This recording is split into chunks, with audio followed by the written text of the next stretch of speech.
Jadi usaha dan perbuatan kita adalah yang menghalangi kita dari Allah. Tertutup hati kita. Lama-lama karena sudah tertutup hati kita, saat kita menghadapi sebuah kejadian yang tidak menenangkan hati kita, apa yang keluar dari mulut kita? Allah tidak adil. Allah tidak baik sama saya. Allah yang mentakdirkan saya berbuat riba. Allah yang mentakdirkan saya berbuat zina. Seolah-olah saat kita berdosa dan maksiat, kita lemparkan kepada Allah yang salah, bukan kita yang salah. Tapi saat kita berbuat baik, ya Allah saya sudah baik, ya Allah saya sudah salat malam. Tapi begitu salah dan maksiat, ya Allah, disalahin Allah. Itu tanda akidah rusak. Hati-hati. Ilahi nas tulil firdausi ahla wala aqwa. Sekarang tersebar sebuah kata yang menunjukkan kerusakan iman umat Islam. Allah tidak adil. Itu sering kita dengar. Malah yang saya heran, kita bukan dengar kata itu dari orang awam, malah yang kita dengar kata itu dari orang yang biasa majlis ta'lim dan majlis zikir. Kenapa dia berkata Allah tidak adil? Karena dia saat masih nakal, saat masih dosa dan maksiat, Allah tidak pernah uji dia.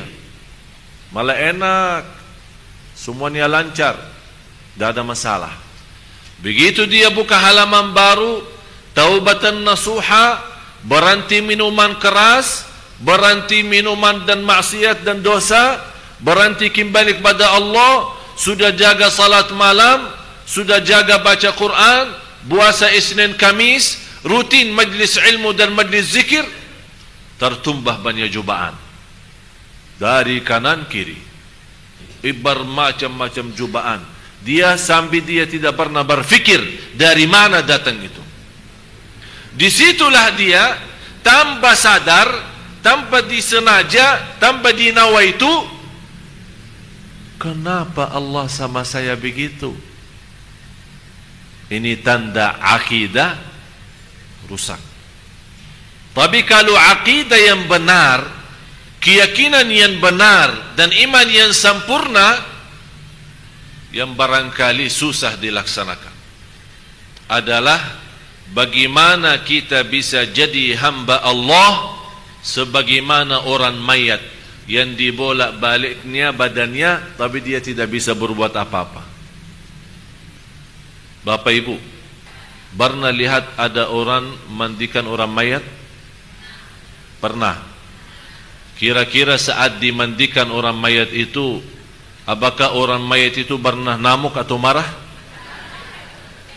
Atau orang mayat bilang, Mbak, tolong di bawah masih ada kotoran, bersihin sebelum saya masuk kuburan. Ada begitu? Jadi seolah-olah dia tunjukkan basrah total. Memang tidak bisa apa-apa. Bagaimana kita bisa jadi seperti itu kepada Allah? Jadi seolah-olah kita tunjukkan, ya Allah, mau apa? Saya sami'na wa ata'na. Mau kasih lancar, alhamdulillah. Mau kasih cobaan, saya sabar.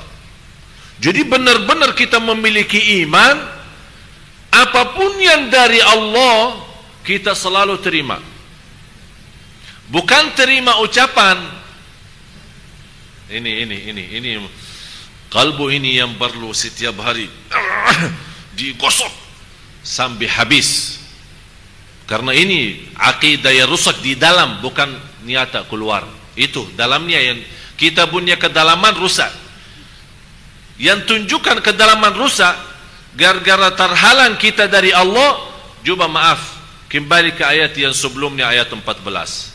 Coba lihat artinya apa. Bismillahirrahmanirrahim. Kalla bal rana ala qulubihim ma kanu yaksibun.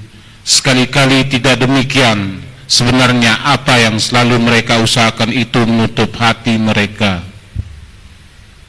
Berarti yang menutupi hati kita dan terhalang dari Allah adalah perbuatan usaha kita. Tapi juga luar biasa ayat ini ada di atas bal. Kalau ibu-ibu, bapak-bapak perhatiin di atas lam itu ada apa? Kenapa ada sin di sini? Untuk bagaimana cara bacaannya? Berhenti kan? Begini bacaannya. Kalla bal rana. Tapi lebihnya di sini tidak boleh berhenti sambil nafas. Berarti harus tahan. Itu namanya diam, tapi kalau ada istilah di bawah diam itu apa? Jadi soal bukan diam lagi ya, artinya tahan nafas. Sebenarnya ada makna dari situ, ada makna. Kalla bal, bertahan nafas. Sepertinya kita sekarang tunjukkan bukan hanya nafas yang bertahan, semuanya dalam tubuh badan kita bertahan, sampai kalbu kita bertahan untuk menikmati ayat ini. Masya Allah. Jadi seharusnya saat kita kalla bal, kalbu kita sudah siap buka. Ada apa? Kenapa ya Allah di sini diam sampai bertahan nafas? Seolah kita bertahan kalbu, biar tidak bergetar kalbu kita, badan kita, tangan kita, mata kita, fikiran kita, semuanya stop dulu, stop. Jadi kalau seperti ini misal kalla bal rana, kalla bal rana ala qulubihim ma kanu yaksibun. Jadi usaha dan perbuatan kita adalah yang menghalangi kita dari Allah. Tertutup hati kita.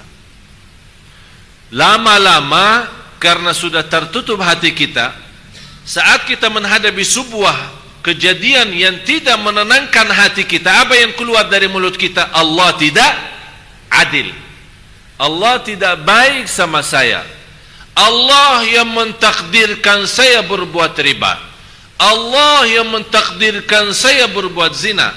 Seolah-olah saat kita berdosa dan maksiat, kita lemparkan kepada Allah yang salah, bukan kita yang salah. Tapi saat kita berbuat baik, ya Allah saya sudah baik, ya Allah saya sudah salat malam. Tapi begitu salah dan maksiat, ya Allah, disalahin Allah.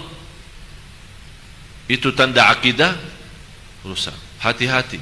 Maulaya salli wa sallim daiman abada ala habibika khairil khalqi kullihim. Ilahi